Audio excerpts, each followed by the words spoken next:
And this is consciousness. First image is blue sky, nothing in it, and not understood as sky, a field of blue. Second image is auditory, the moan of a foghorn. We had been arguing about the nature of consciousness, or avoiding arguing, talking. Dean had read a book that said consciousness was like a knock-knock joke, some notion of an answering call having brought it into being, which was finally itself anticipating an answer from itself, echo of an echo of an echo. My mind went 7 places at once. One place was a line of ridge somewhere in a dry western landscape just after sundown. I saw a pair of coyotes appear suddenly on a ridge edge and come to a loping stop and sniff the air and look down toward a valley in the moonlight, tongues out in that way that looks to us like happiness, though it isn't necessarily. I suppose they were an idea of mammal consciousness come over the event horizon in some pure form. Hunter attention, life in the body attention. C.D. said human consciousness shows up in the human record as symbolic behavior toward the dead.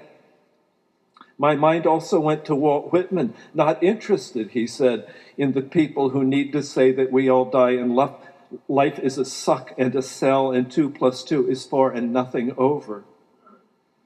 I think I respond with such quick hostility to anything that smells like reductionist materialism because it was my father's worldview. Bobby, he was sitting in a chair on the porch of the old house on D Street. It's a dog-eat-dog world out there. I was drawing with crayons on the stairs.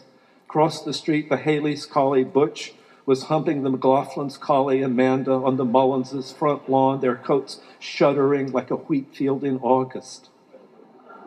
Those stairs, there were 5 of them. I took 3 in a leap coming home from school, and then 4, and one day 5, and have complicated feelings about the fact that it is one of the vivid pleasures of my life.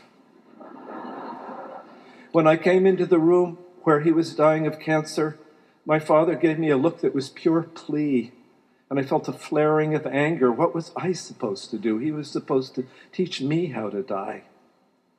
And a few minutes later, when he was dead, I felt such a mix of love and anger and dismay and relief at the sudden peacefulness of his face that I wanted to whack him on the head with his polished walnut walking stick, which was standing against the wall in a corner like the still mobile part of him. My mind also went to Paris. Steam on summer mornings rising off the streets the municipal workers had watered down at the corner of Rue de l'École des Médecins and Rue du Puy-Trin. I suppose because the city is a product, among other things, of human consciousness, and whatever else it isn't a knock-knock joke.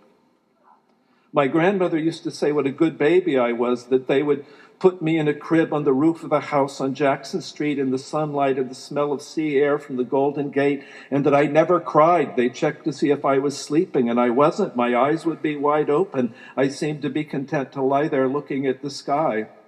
So I think the first image of consciousness in my consciousness is not the memory of a visual perception, but the invention of the image of a visual perception, the picture of a field of pure blue that came into my head when my grandmother told that story.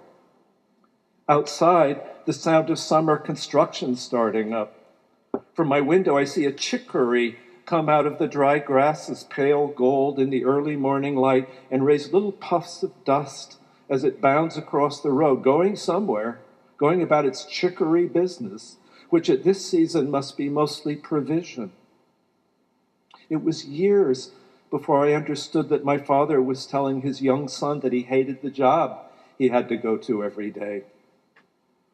It's hard to see what you're seeing with, to see what being is as an activity through the instrument of whatever it is we have being in.